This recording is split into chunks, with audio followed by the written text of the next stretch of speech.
First out to you, Jamie Simcoe, thank you for being with us. Thanks for having me.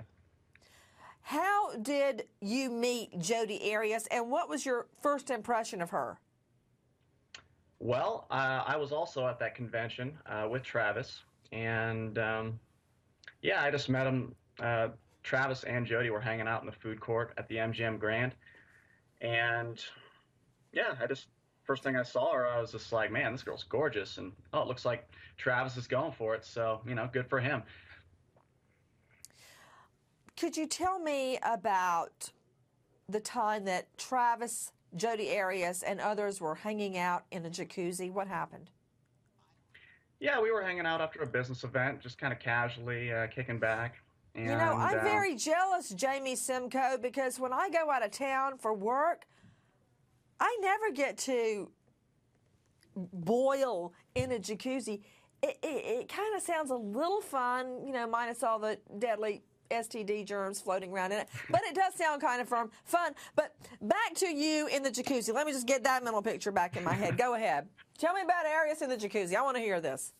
yeah, so me and a friend named Chris Hughes and Travis and a few other people were hanging out in the jacuzzi, and this was in Murrieta, California, and Jody had come driving in from the desert area that she'd been living at the time, and it had only been a few months that I think her and Travis were talking or dating at this point. Anyway, she comes rolling in, and she pretty much just out of nowhere jumps in the jacuzzi. She's got her bathing suit ready, and immediately sitting on Travis's lap, and they're just kind of hanging out, being cute.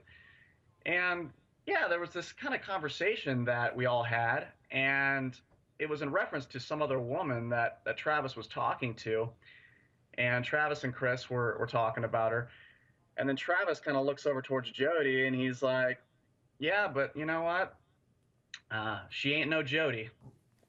What can you tell me about another Mormon gentleman that meets Arias and falls hopelessly for her and immediately decides he's going to leave his wife and children to be with Jodi Arias?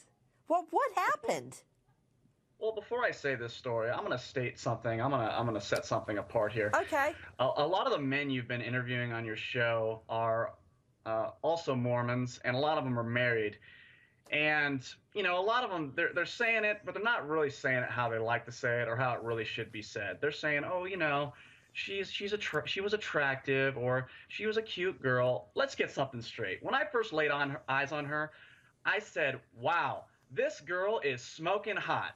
And then once I got to know her a little bit, I'm like, not only is she smoking hot, she's one of the nicest people I've ever met in my entire life. I take it you are not Mormon. I'm not Mormon. All right, I'm just putting the pieces together. Okay, now that we have established Jodi Arias is, quote, smoking hot, I disagree. Because when I see her, I see blood running down her wrists. Okay, that kind of detracts from any physical attractiveness one may perceive, the whole blood, the whole murder thing. Now, thank you for establishing on the record, Mr. Simcoe, that she's smoking hot. Can we get to... When I first met her, that was my impression. I'm with the eye-to-eye hindsight.